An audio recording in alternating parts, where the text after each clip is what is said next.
पटना की सड़कों पर जिस मेट्रो के पिलर को हम सालों से देखते आ रहे हैं, आज वही मेट्रो एक्चुअली चल रही है और जुलाई 2026 में पटना मेट्रो एक स्टेप और आगे बढ़ चुकी है। लेकिन सवाल ये है, अभी पटना मेट्रो कहाँ तक पहुंची है और जब इसका पूरा फेज 1 कंप्लीट होगा, तो पटना कितना बदल जाएगा। Hey guys, welcome back to my YouTube channel. मैं हूं अमन और आप देख रहे हैं द मेहता ब्लॉग। अभी मैं एक्सप्लोर करने आया हूं पटना मेट्रो। तो चलिए, अभी मैं हूं आईएसबीटी के पास, उसके बाद मैं मलाई पकड़ी के पास जाऊंगा। आज के ब्लॉग में आप देखेंगे पटना मेट्रो आज कहां तक पहुंची, कल कहां तक जाएगी, खेमनी चक इतना इम्पोर्टेंट क्यों है, पूरा फेज 1 क्या है, Patna junction game changer, underground Patna, future Patna. Patna metro की कॉमर्शियल सर्विस अक्टूबर 2025 में न्यू आईएसबीटी से भूतनाथ तक के प्रायोरिटी कॉरिडोर पर शुरू हुई थी। फिर 2 जुलाई 2026 को सर्विस को मलाई पकड़ी तक एक्सटेंड किया गया। इस एक्सटेंशन में खेमनी चक भी नेटवर्क का इम्पोर्टेंट स्टेशन है। यानी आज पटना मेट्रो का ऑपरेशनल स्ट्रेच ईस्ट पटना में न्यू आईएसबीटी से मलाई पकड़ी तक पहुंच चुका है। ये वही मेट्रो है जिसका पहले सिर्फ कंस्ट्रक्शन दिखता था। अब इसी ट्रैक पर पैसेंजर एक्चुअल में ट्रैवल कर रहे हैं। खेमनी चक को सिर्फ एक और स्टेशन समझना गलती होगा। फ्यूचर नेटवर्क में यही जगह रेड लाइन और ब्लू लाइन के इम्पोर्टेंट इंटरचेंज पॉइंट में से एक होगी। एक तरफ ब्लू लाइन पटना जंक्शन से न्यू आईएसबीटी की डायरेक्शन में जाएगी और दूसरी तरफ रेड लाइन दानापुर कैंट से खेमनी चक तक।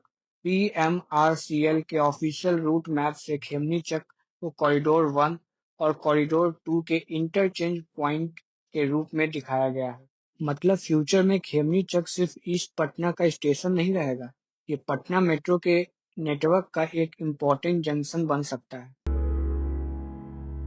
अब पूरी पिक्चर समझिए। पटना मेट्रो फेज 1 की टोटल प्लान स्ट्रेंथ लगभग 30.9 किलोमीटर है और इसमें 24 स्टेशन हैं। इसके दो मेन कॉरिडोर्स हैं। रेड लाइन दानापुर कैंट से खेमनी चक, ये पटना के वेस्टर्न साइड को ईस्टर्न साइड से कनेक्ट करेगी। ब्लू लाइन पटना जंक्शन से न्यू आईएसबीटी, ये नॉर्थ और south corridor Patna junction, Gandhi मैदान, पीएमसीएच, पटना यूनिवर्सिटी, राजेंद्र नगर और मलाई पकड़ी को न्यू आईएसबीटी की तरफ कनेक्ट करेगा। ऑफिशियल पीएमआरसीएल रूट इंफॉर्मेशन दोनों कॉरिडोर्स और उनके स्टेशन सीक्वेंस को लिस्ट करती है।